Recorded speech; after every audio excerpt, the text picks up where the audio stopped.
ഇഷ്ട വ്യക്തികളെ, സത്യം പറഞ്ഞാൽ ഫർദറായിട്ട് പറയണമെന്ന് അറിയത്തില്ല. കാര്യം അത്രയും പ്രൗഢഗംഭീരമായിട്ട് ഈ പുസ്തകത്തിനെ എൻ്റെ എല്ലാ ക്രോസ് സെക്ഷനിലൂടെ രണ്ട് വ്യക്തിത്വങ്ങൾ അതിഗംഭീരമായിട്ട് പ്രസൻറ്റ് ചെയ്തിരിക്കുകയാണ്. സത്യം പറഞ്ഞാൽ ഞാൻ അവിടെ ഇരിക്കുമ്പോൾ എനിക്ക് കുറച്ച് പെയിൻ പോയിന്റ്സ് കൂടുതലുണ്ടായത്. കാര്യം ഈ ബുക്കിന് രണ്ട് റോളാണ് എനിക്കുള്ളത്. ഒന്ന് എൻ്റെ പബ്ലിഷർ, രണ്ട് ഇതിൻ്റെ എഡിറ്റർ. ഫ്രാങ്കായിട്ട് പറഞ്ഞാൽ ഞാനൊരു 12 പ്രാവശ്യമെങ്കിലും എൻ്റെ എഡിറ്റോറിയൽ നോട്ട് റീറൈറ്റ് ചെയ്തിട്ടുണ്ട്. കാര്യം അത്രമാത്രം പെയിൻഫുൾ ആയിരുന്നു ശരിക്കും പറഞ്ഞാൽ. ഇതിനെ അത്രയും ആകർഷകമായിട്ട് ഇതിൻ്റെ ആ കണ്ടന്റ് എങ്ങനെയാണ് ഒരു എഡിറ്റോറിയൽ നോട്ടിൽ കൊണ്ടുവരിക എന്നുള്ളത്. ബേസിക്കലി ഞാനൊരു സാഹിത്യകാരനൊന്നുമല്ല, ഞാനൊരു മാനേജ്മെൻറ്റ് പ്രൊഫഷണലാണ്. ഞാൻ സാഹിത്യത്തിന് ആദ്യമായിട്ടാണ് ഒരു ബുക്കിന് എഡിറ്റോറിയൽ നോട്ട് എഴുതുകയും പബ്ലിഷ് ചെയ്യുകയും ചെയ്യുന്നത്. എൻ്റെ ബുക്കുകളെല്ലാം തന്നെ മാനേജ്മെൻറ്റ് ലെവലുള്ള ബുക്കുകളാണ്, അക്കാഡമിക് ബുക്കുകളാണ്. ഞാൻ പോസ്റ്റ് ഗ്രാജുവേറ്റ് സ്റ്റുഡൻസിനെ പഠിപ്പിക്കുന്ന ഒരു അധ്യാപകനായതുകൊണ്ട് അതുമായിട്ട് ബന്ധപ്പെട്ട ബുക്കുകളാണ് കൂടുതലും പബ്ലിഷ് ചെയ്തിരിക്കുന്നതെല്ലാം. ഇത് കൂടാതെ ഒരു റോളും കൂടെ എനിക്കിതിനകത്ത് വന്നിട്ടുണ്ട്. അതാണ് ഇന്നത്തെ ഈ മീറ്റിങ്ങിൽ അല്ലെങ്കിൽ ഇന്നത്തെ ഈ കൂട്ടായ്മയിൽ നിങ്ങളോട് കമ്മ്യൂണിക്കേറ്റ് ചെയ്യണമെന്ന് തോന്നിയത്.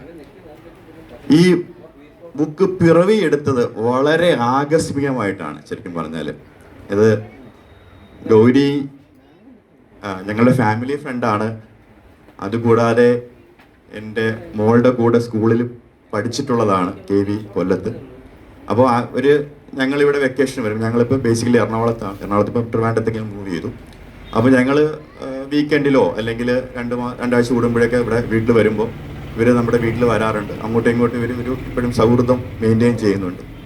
അപ്പോൾ വളരെ ആകസ്മികമായിട്ട് ഇവർ മോളെ കാണാൻ വേണ്ടി വീട്ടിൽ വന്നപ്പോൾ ഞാനിങ്ങനെ ബേസിക്കലി ഞാനൊരു അക്കാഡമിഷ്യൻ ആയതുകൊണ്ട്, ഒരു ടീച്ചർ ആയതുകൊണ്ടും ഇപ്പോൾ ഞാൻ ചോദിക്കും പഠിത്തമൊക്കെ എങ്ങനെ ഉണ്ടെന്ന് ചോദിച്ചു.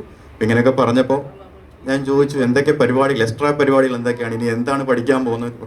അപ്പോൾ ഇങ്ങനെ പറച്ചിലിനിടയ്ക്ക് ഞാൻ എന്തെങ്കിലും സ്ക്രിബിൾ ചെയ്യാറുണ്ട് എന്നൊരു വാക്ക് വളരെ ലൈറ്ററായിട്ട് എനിക്കൊന്ന് കിട്ടി.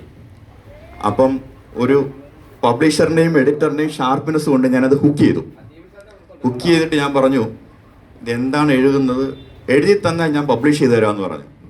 അപ്പോൾ ആക്ച്വലി ഒരു പ്രതീക്ഷ പെട്ടെന്ന് എനിക്ക് ഗൗരിയുടെ ഫേസിൽ കാണാൻ പറ്റി. പബ്ലിഷ് ചെയ്യും ഒരു ബുക്കോ? ഇപ്പം നേരത്തെ ടീച്ചർ പറഞ്ഞതുപോലെ 20 വയസ്സിൽ ഒരു ബുക്ക് പബ്ലിഷ് ചെയ്യുക എന്ന് പറഞ്ഞാൽ ഒരു ചെറിയ കാര്യമല്ല. ഞാനൊരു പബ്ലിഷർ ആയത് ബേസിക്കലി ഒരു ബുക്ക് പബ്ലിഷ് ചെയ്യാനുള്ള പെയിൻ പോയിന്റ് കണ്ടിട്ടാണ് ഞാൻ പബ്ലിഷറായത്. ഞാൻ എൻ്റെ അക്കാഡമിക്കുമായി ബന്ധപ്പെട്ട് ഒരു ബുക്ക് ഇറക്കാൻ വേണ്ടി പല പബ്ലിഷേഴ്സിനെയും നോക്ക് ചെയ്തപ്പോൾ ഉണ്ടായ ബിറ്റർ എക്സ്പീരിയൻസും അതിൻ്റെ ടെക്നിക്കാലിറ്റിയും എല്ലാമാണ് ഞാൻ സൈഡ് ഹസിലായിട്ട് ഒരു പബ്ലിഷിംഗ് കമ്പനി ഇൻട്രൊഡ്യൂസ് ചെയ്യാനുണ്ടായ കാര്യം. ഇപ്പോഴും എൻ്റെ മെയിൻ ഹസിലല്ല, സൈഡ് ഹസിലാണ്. അപ്പോൾ ഞാൻ പറഞ്ഞു ഞാനിത് പബ്ലിഷ് ചെയ്ത് തരാമെന്ന് പറഞ്ഞപ്പോൾ അവരത് ടെക്നിക്കലി സ്പീക്കിംഗ് ഞാൻ പോയിട്ട് നാളത്തേക്ക് ഇത് എഴുതി അയക്കാമെന്നൊക്കെ പറഞ്ഞു. ഞാൻ എൻ്റെ സെക്രട്ടറി അസിസ്റ്റൻ്റ് ഉണ്ട്, മീരയാണ്, എൻ്റെ മോളാണ്. ഞാൻ ഈ ടാസ്ക് പുള്ളിക്കാരത്തെ അങ്ങോട്ട് ഏൽപ്പിച്ചു.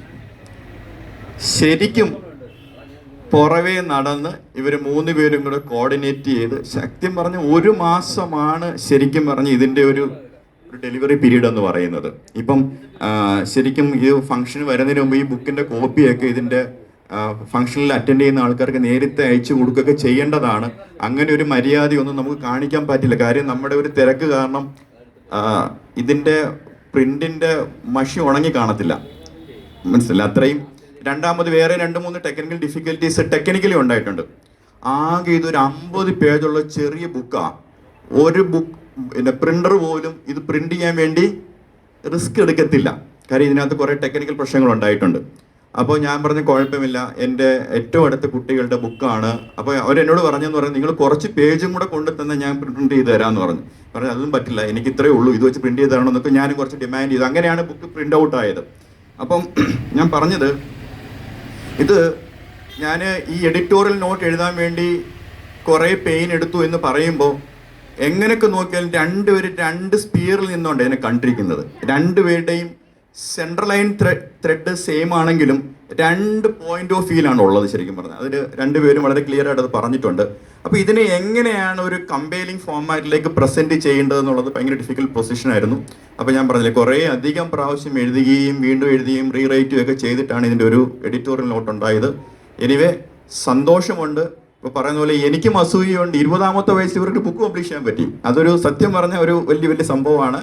അപ്പം അതുകൊണ്ട് നമുക്ക് ഒരു നല്ല കാര്യം ചെയ്യാൻ പറ്റി, നല്ലൊരു പ്രവൃത്തി ചെയ്യാൻ പറ്റി എന്നുള്ള ചാരിതാർത്ഥ്യവും കൂടെയുണ്ട്. അതുകൂടാതെ ഇനിയും എഴുതട്ടെ, ഇനി എഴുതാനുള്ള റേ ഓഫ് ഹോപ്പ് അതിനകത്ത് അവർ എഴുതി വെച്ചിട്ടുണ്ട്. ടുഡേയ്സ് സണ്ണി ഡേ എന്ന് പറയുന്നത് പ്രശ്നങ്ങളൊക്കെ ഉണ്ട്, എന്നാലും ഞങ്ങൾക്ക് പ്രതീക്ഷയുണ്ട് എന്ന് പറയുന്നത് നമുക്കെല്ലാവർക്കും പ്രതീക്ഷ തരുന്നൊരു വാക്കാണ്. അപ്പം അതിനകത്ത് പല വാക്കുകളും പ്രായത്തിൽ കവിഞ്ഞുള്ള മെച്യൂരിറ്റി അതിനകത്തുണ്ട്. ആ ലൈനിൽ നിന്ന് നോക്കുമ്പോഴാണ് നമുക്കിതൊക്കെ മനസ്സിലാവുകയും കാണുകയൊക്കെ ചെയ്യാൻ പറ്റുന്നത്. ഇനിയും നിങ്ങൾ രണ്ടുപേരും ഒരുമിച്ചും ഇൻഡിപെൻഡൻ്റ് ആയിട്ട് എഴുതട്ടെ, പുതിയ സൃഷ്ടികൾ ഉണ്ടാവട്ടെ. കാര്യം വാക്കാണ് പവർ, വാക്കിനാണ് ശക്തി. നമ്മൾ ഓരോ ആൾക്കാർക്കും നമുക്ക് പറയാൻ പറ്റുന്ന രീതിയിൽ, നമുക്ക് പ്രവർത്തിക്കാൻ പറ്റുന്ന രീതിയിൽ, നമുക്ക് കമ്മ്യൂണിക്കേറ്റ് ചെയ്യാൻ പറ്റുന്ന രീതിയിൽ ഡിഫറെൻറ്റ് മീൻസ് ആൻഡ് വേസിലൂടെ കമ്മ്യൂണിക്കേറ്റ് ചെയ്യണം എന്നുള്ളതാണ് എൻ്റെ റിക്വസ്റ്റ്. ആ ഒരു കാര്യത്തിൽ വളരെ ചെറുപ്രായത്തിൽ ഇവർക്ക് രണ്ടുപേർക്കും അത് സാധ്യമായി എന്നുള്ളത് ദൈവത്തിൻ്റെ ഒരു കൃപാകടാക്ഷവുമാണ്, അവരുടെ പേരൻസിൻ്റെ നല്ല കാര്യവുമാണ്. അപ്പം special applause and congratulation to both of you, especially for your parents also. കുടുംബത്തിൽ നിങ്ങൾക്ക് രണ്ടുപേർക്കും കൂടെ കുറച്ചും കൂടെ ഒരു എഡ്ജ് കിട്ടി, നിങ്ങളുടെ കോളേജിൽ കുറച്ചൊരു എഡ്ജ് കിട്ടി. ഇത് നന്നായിട്ട് ഉത്തരവാദിത്വത്തിലേക്കാണ് നിങ്ങളെ പൊസിഷൻ ചെയ്യുന്നത്. ആ ഉത്തരവാദിത്വം ഭയഭക്തി ബഹുമാനത്തോടു കൂടി നല്ല രീതിയിൽ മുമ്പോട്ട് പോകാൻ ജഗദീശ്വരൻ നിങ്ങൾക്ക് എല്ലാ അനുഗ്രഹങ്ങളും തരട്ടെ എന്ന് ഞാൻ പ്രാർത്ഥിക്കുന്നു. നന്ദി, നമസ്കാരം.